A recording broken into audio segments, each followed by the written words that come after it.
Yo, what is up? What is up, YouTube boxing family? Here we go. This is my final video for you guys, so yeah, let's get right into it, man. Let's talk about Mr. Marcus and Dominic Valle. Um, these guys are definitely, in my opinion, the best brother duo in boxing. Probably next to the Charlo brothers. They definitely have like that same drive, similar to Jamel and Jamal. But obviously differences is that they're not acting, as undisciplined compared to them. Well, I'm not saying that directly because Jamel, he's not anywhere near, as undisciplined compared to Jamal. But I think both brothers have that Charlo-like energy into the sport, and I think they're going to become major threats in their divisions. So yeah, let's talk about it, and I will break it down real quick for you guys for the gram and for the YT. All right, so let's talk about Mr. Marcus Valle. Marcus Valle is 7-0, six wins by way of knockout. He campaigns at the super welterweight division. He is 6'1". He is 24 years of age. He will be fighting Jared Tennant.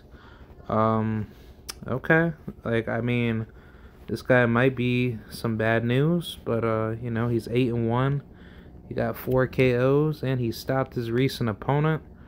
But yeah, I think he's gonna wash this guy. So I think that's really what's gonna happen. But Marcus, he really gives me a lot of I don't know. He got like a Tommy Hearns type of, come forward type of style, very aggressive.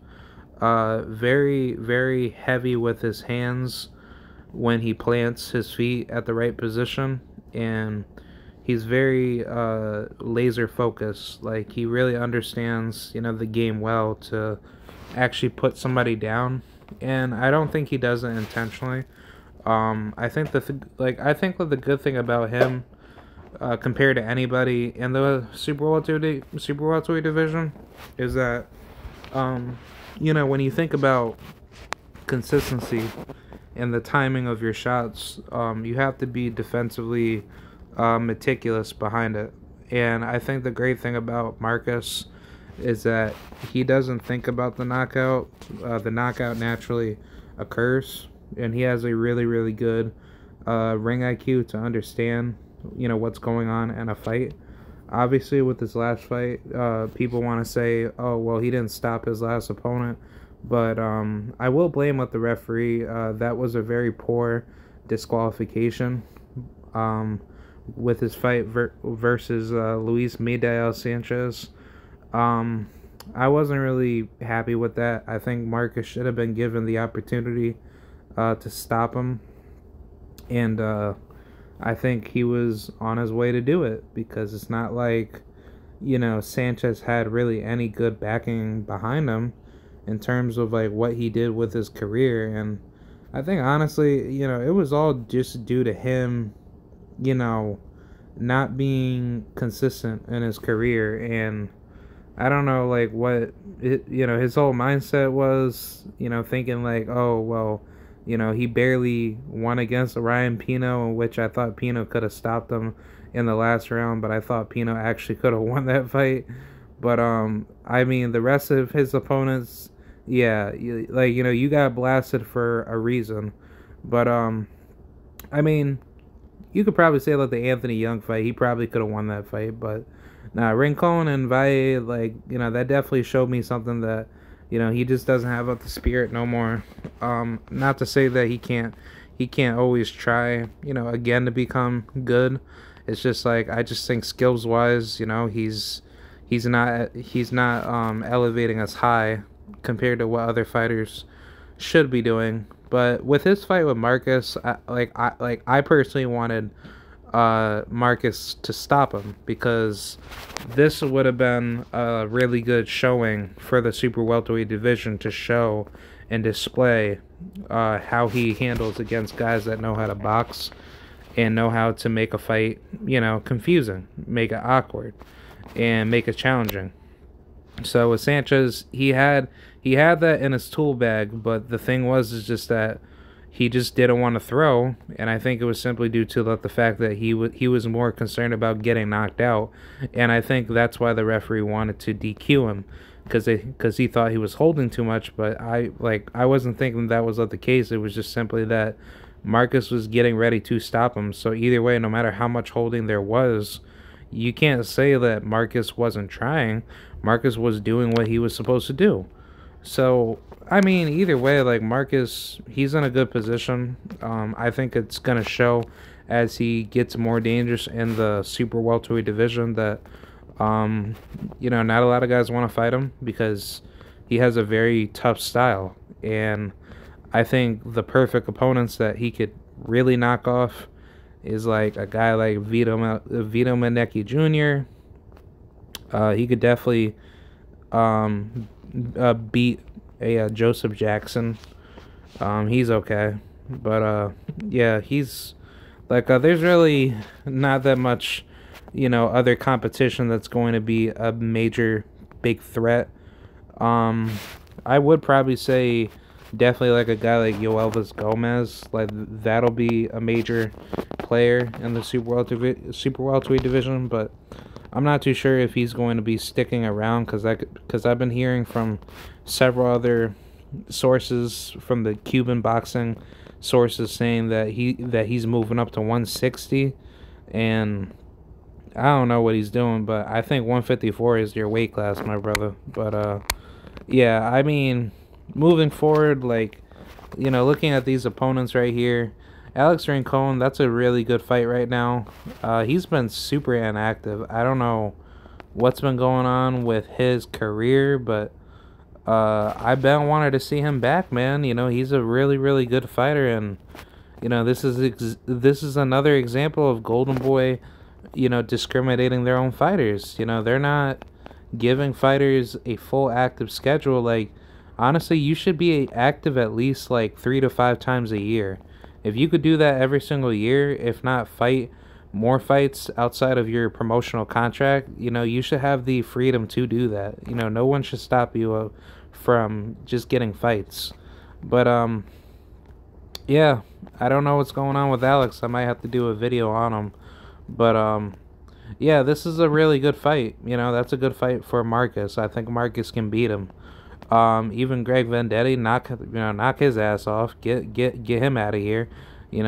Trash ass, fighter. But, well, no, I can't call him trash because he did fight Lara, and he's not that bad of a fighter. Obviously, he got blasted by Michelle Soro, but yeah, I mean, it's not even to say he's bad. It's just that you just can't mess with the lesser pool of the top 25 at 154, if not top 100. But yeah, who knows? We'll find out what he's gonna do with his career. But yeah, knock him off. You can knock off Jan Marcos. I mean, he's pretty good, but I'm just saying, like, that's actually not a bad fighter to fight, because if you could just fight any of these guys that are in top 100 leading into the top 50 or top 25, you're in a very, very good spot. And I mean, if it's ever a possibility somewhere down the line, maybe you and Xander Zayas, if you guys could fight for Undisputed or fight for a title for unification. Well, actually, no, I would say for Undisputed. Undisputed, if you guys meet each other down the path, then I would definitely like to see that. Patrick Teixeira, that's a good fight. Takeshi Inoue, monster fight. Kevin Salgado, knock him off. Obviously, he got blasted. Well, he didn't get blasted, but he lost to Joey Spencer. Maybe Derek Cuevas. That might be a good fight. But you know what? Derek Cuevas, I'm not too sure what's up with his career, but hopefully, he can, try to show me something. But yeah, that's not like a bad fight. I'm just suggesting that. But yeah, 154 is heavily loaded. There's a lot of guys that I don't even know that could be on the come up, just blasting all the competition out. So yeah, I think it's gonna be pretty good. So yeah, move forward. with Dominic Valle. Same thing. He's in a really, really good position in the competition that he has in front of him. He got some pretty, pretty good opposition he could fry up. Knock off Isaac Lowe, get him out of here. He's absolute garbage. Tyson Fury, Tyson Fury enemy, number one. Public enemy number one. Tyson Fury camp, public enemy. Target. Get him out of here. Avery Martin Duval. I think I've heard of this guy before. Yeah, I've heard of him. Yep, I've seen him fight a couple times. Yeah, knock this guy off. Like, I ain't got nothing, up against Canada. Not just because, I got some Canadian blood in me, but yeah, knock him off. Knock him off. Get him out of here. But nah, he's probably good. You never know. Yeah, I mean, 130 is absolutely on fire right now. And I think where he's at, he has a lot of good competition in front of him, You could very well fight a lot of guys in this division. And I don't know why they're listing him as a featherweight. I could be wrong on the weight, but no, I think he told me he's campaigning at 130, so I mean, let's just take a look at 130 right now, and then I'll close up with the video. But yeah, 130 is pretty loaded right now. There's a lot of good competition here. You got O'Shaquie Foster, you got Joe Cordina, you got Robson Casamigos, Robson Casamigos. Yeah, shout out to BTV. Yeah, you got Xavier Martinez. Man, get oh my god, get that bum out of here. I mean, yeah, 130 is pretty lit right now. There's some pretty good fighters. Oh, you know what? He could really fight Rene Alvarado, but I might be pushing it a little bit. Obviously, he got like 40 plus fights, but yeah, like honestly, yeah, you could knock him off.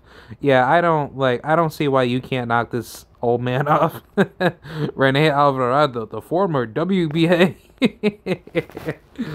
beat that world title, low tier fighter bum out the way.